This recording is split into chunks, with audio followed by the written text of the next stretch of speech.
So hello everyone, in today's video हम जानेंगे last 3 month strategy for NIMCET 2023। इस strategy से यार आप ना ही निमसेट क्लियर करोगे बल्कि निमसेट में अच्छी रैंक भी लाओगे। तो यार ये जो भी स्ट्रैटेजी है वो मैंने खुद अपने लिए बनाई थी और काफियों के लिए बनाई है और ये काफियों को हेल्प की है। तो डेफिनेटली इस स्ट्रैटेजी को ध्यान से सुनना और ज्यादा से ज्यादा दोस्तों में शेयर करना ताकि वो भी निमसेट क्लियर कर सके। लेकिन आज की वीडियो शुरू होने से पहले मैं आपके साथ कुछ निमसेट की नोटिफिकेशन जो भी 2023 में चेंजेस हुए हैं वो आपके साथ शेयर करना चाहूंगा। सबसे पहला चेंज जो कि निमसेट 2023 में चेंज हुआ है वो है कि कैलिकट और पटना निमसेट से ड्रॉप हो चुके हैं, यानी कि एक नेगेटिव न्यूज, यानी कि कुछ सीट्स पहले ही ड्रॉप कर दी गई है for NIMCET, NIT Patna and NIT Calicut. इसके अलावा हम सबको पता है कि एनआईटी वरांगल 2 साल की एमसीए देता है जिसमें वो बताता है कि आप 2 साल में एमसीए खत्म कर सकते हो लेकिन आपको एमसीए की डिग्री नहीं, डिप्लोमा का सर्टिफिकेट मिलेगा। सेम अब एनआईटी जमशेदपुर भी लेके आए। तो जिन लोगों को 3 साल की एमसीए नहीं करनी फॉर सम रीजन और फॉर देयर पर्सनल रीजन, तो 2 साल में डिप्लोमा लेके निकल सकते हैं और एक तरीके से उनका एमसीए एंड डिप्लोमा हो जाएगा।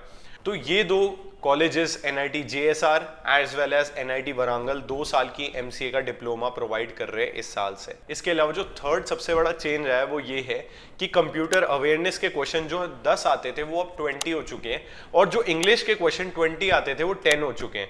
तो यार अब जो कंप्यूटर साइंस स्टूडेंट्स हैं उनके पास एक एडवांटेज है, क्योंकि जो कंप्यूटर के नंबर्स है वो 80 से 120 पे हो चुके हैं। तो आपके पास पूरे 40 नंबर का फायदा है जो भी नॉन सीएस के स्टूडेंट है। तो यार कंप्यूटर काफी एक आसान सेक्शन होता है जिसमें आप अच्छे से अच्छे मार्क्स ला सकते हो। ओके, तो यार अब ज्यादा देर ना करते हुए हम आज की वीडियो शुरू करते हैं। तो यार ये आज की वीडियो मैंने कुछ वीक्स के हिसाब से स्ट्रैटेजी डिवाइड करी है, तो आप वीक को इंक्रीज करके 8 to 9 डेज भी कर सकते हो एक स्ट्रैटेजी को अपनाने के लिए। तो यार सबसे पहले आता है वीक 3 से लेके वीक 4 मार्च का। तो इस वीक से आपको स्टार्ट करना है। मैं सबसे पहले ये जान रहा हूं कि आपने सारा सिलेबस एक तरीके से, आपको सारे टॉपिक्स आते हैं लेकिन आपको वो अच्छे से प्रैक्टिस करने हैं। तो ये उन्हीं के लिए स्ट्रैटेजी है और कोई मत देखना कोई सोचे कि यार 3 महीने में बिल्कुल क्रैक हो जाएगी 0 to हीरो, तो यार उसके लिए ये स्ट्रैटेजी नहीं है। बाकी अलग अलग जो लोग हैं वो पहले से नहीं पढ़े तो अब जाके उनका क्या क्रैक होगा। तो यार वीक 3 से लेके वीक 4 मार्च में आपको सबसे पहले जो आपको मैथ्स, लॉजिकल रीजनिंग, कंप्यूटर और इंग्लिश के जो सबसे आसान क्वेश्चन लगते हैं आपको वो प्रैक्टिस करने हैं और वो ज्यादा से ज्यादा प्रैक्टिस करने हैं। तो यार अब ये जो टॉपिक्स का जो भी एक तरीके से लिस्ट है वो मैं आपको नहीं बता रहा, क्योंकि सबके लिए अलग अलग टॉपिक्स आसान होते हैं। यानी मेरे लिए अगर मान लो कि कोऑर्डिनेट ज्योमेट्री आसान है तो किसी के लिए यार ट्रिग्नोमेट्री आसान हो सकती है, किसी के लिए मान के चलो 3D वेक्टर आसान हो सकते हैं। तो सबके लिए एक अलग टॉपिक है।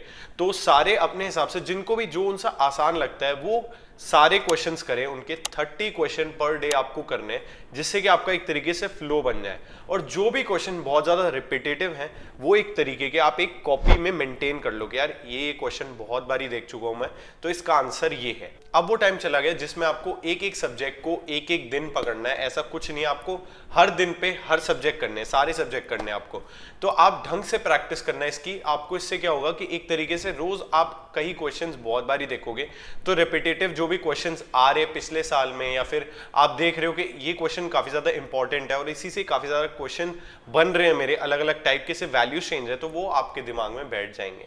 फिर हम आते हैं अपने अगले वीक की स्ट्रैटेजी पे। अब इस वीक में आपको कुछ नहीं करना, जो भी टॉपिक्स आपको बहुत ज्यादा मुश्किल लगते हैं आपको बहुत प्रैक्टिस करने हैं। तो मान लो कि अगर मेरे को ट्रिग्नोमेट्री या 3D वेक्टर्स बहुत ज्यादा मुश्किल लगते हैं तो मेरे को उसके दिन के मिनिमम से मिनिमम 50 क्वेश्चंस देखने। मतलब 50 क्वेश्चन जब मैं देख लूंगा तब एक तरीके से मेरे माइंड में वो डिफिकल्टी लेवल पहले से सेट हो जाएगा और फिर मैं कोई आसान टॉपिक देखूंगा तो मैं कहूंगा यार ये तो बहुत आसान है, टिक करते जाओ टिक करते जाओ। तो आपको रोज के मतलब सारे टॉपिक्स में मैं कह रहा हूं, आपको रीजनिंग हो गया, मैथ्स हो गया, आपकी इंग्लिश हो गई, आपके कंप्यूटर साइंस हो गए, तो इन सबके आपको मिनिमम रोज के 50 क्वेश्चंस करने हैं। तो मैं ये मान के चल रहा हूँ कि आप अपना पूरा टाइम डेडिकेट कर रहे हो पूरे निमसेट एग्जाम के लिए, तो ये आपको करना ही पड़ेगा अगर आपको अच्छी रैंक लानी है।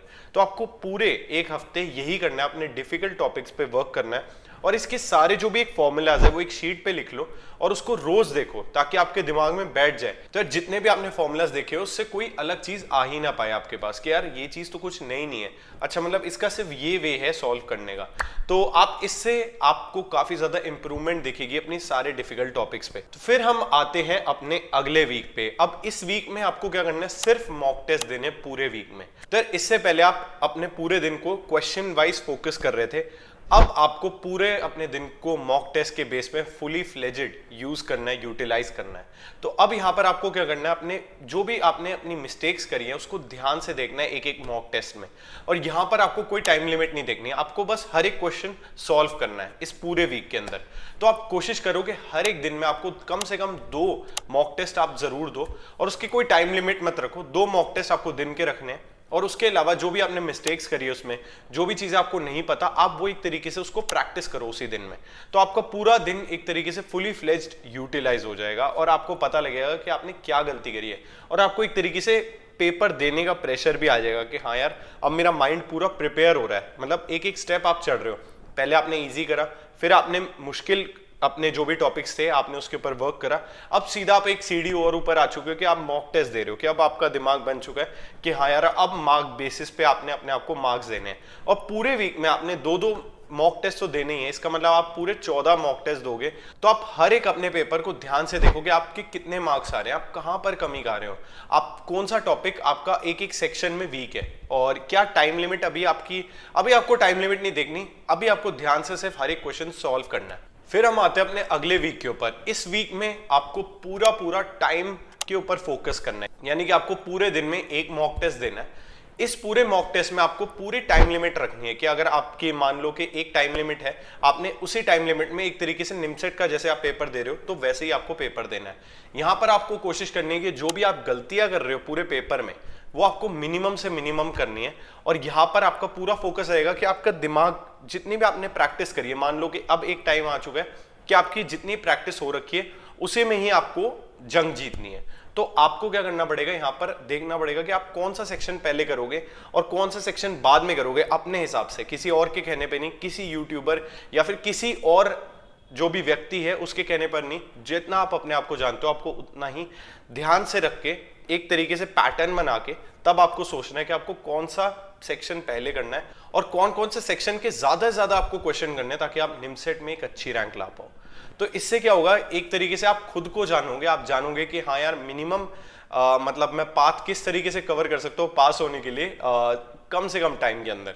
तो इससे क्या होगा, आपको रोज अपनी गलतियां पता लगेगी, अपने आप को इवैल्यूएट करो, और जहां पर आपको लग रहा है कि फॉर्मूला की कोई कमी हो रही है, कहीं आपको लग रहा है कि टॉपिक्स अभी आपने ये नहीं कवर करे या फिर कोई रिपीटेटिव क्वेश्चन बहुत ज्यादा आ रहे हैं, तो उनको अच्छे से आप याद कर लो ताकि आपको बार बार उसको सॉल्व ना करना पड़े। ये वाला क्वेश्चन आपने याद करा हुआ है, सीधा आंसर टिक, ये वाला आपने पहले से देखा हुआ, सीधा आंसर टिक। जितने ये क्वेश्चन होंगे तो आप उतना ही आपको बाकी क्वेश्चन करने, सॉल्व करने के लिए आपको ज्यादा टाइम मिलेगा। फिर हम आते हैं अपने अगले वीक के ऊपर। तो यार ये अगले वीक में आपको ज्यादा से ज्यादा प्रैक्टिस करनी है कि आपको फॉर्मूलाज याद है या नहीं याद है, आपको सारे टॉपिक्स अच्छे से याद है या नहीं याद है, और इसमें आपको और मॉक टेस्ट देने की कोशिश करनी है। अगर आपको लगता है कि नहीं आप एग्जॉस्ट हो चुके हो तो कोशिश करो कि आप ज्यादा से ज्यादा मेडिटेट करो, अपनी जो नींद है और अपना न्यूट्रिशन है वो प्रॉपर लो, क्योंकि यार पेपर वाले दिन आपको बिल्कुल फ्रेश रहना है। आपका पेपर सुबह भी हो सकता है, दोपहर में भी हो सकता है, तो उस हिसाब से आपको अपनी स्लीप साइकिल रखनी है पूरी और अपना न्यूट्रिशन पूरा रखना है ताकि यार आप उस वीक के अंदर तो पूरे हेल्दी रहो, ताकि आप जब आपका पेपर आने वाला हो तो उससे पहले वाले टाइम में आप पूरी एनर्जी हो, आपका पूरा कंसंट्रेशन हो, आप ज्यादा से ज्यादा मेडिटेट करो। मैं ये कहूंगा कि मैंने अपने टाइम पे ये चीज नहीं फॉलो करी थी और अब मैं आपको ये कहूंगा कि हाँ आपको मेडिटेट करनी चाहिए, उससे पहले आप करते हो थोड़ा थोड़ा ताकि आपका कंसंट्रेशन इंप्रूव हो, आपका दिमाग जो जितनी भी टेंशन ले रहा है वो शांत रहे। तो ये करने से आपको डेफिनेटली हेल्प होगा।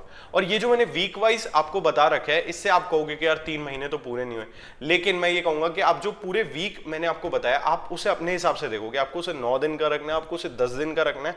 तो एक तरीके से स्ट्रैटेजी थी जिससे आपको ज्यादा से ज्यादा हेल्प हो सके और आप बहुत अच्छे से अपना निमसेट का एग्जाम निकाल सको।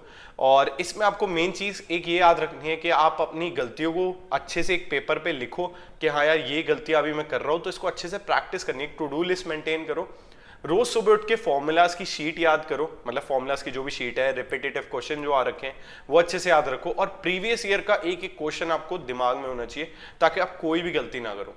तो अगर आप ये कुछ स्टेप्स फॉलो करोगे तो आपका डेफिनेटली निमसेट क्लियर होगा। तो यार ये कुछ थी मेरी निमसेट की लास्ट 3 मंथ्स की स्ट्रैटेजी। अगर आपको ये स्ट्रैटेजी लिटरली अच्छी लगी हो तो नीचे लाइक बटन जरूर दबाना और अपने दोस्तों के साथ जरूर शेयर करना, और इस वीडियो को यार ज्यादा से ज्यादा शेयर करना ताकि इससे यार मेरे को और मोटिवेशन मिले कि मैं और कंटेंट बना सकूं, आपके लिए और हेल्प ला सकूं।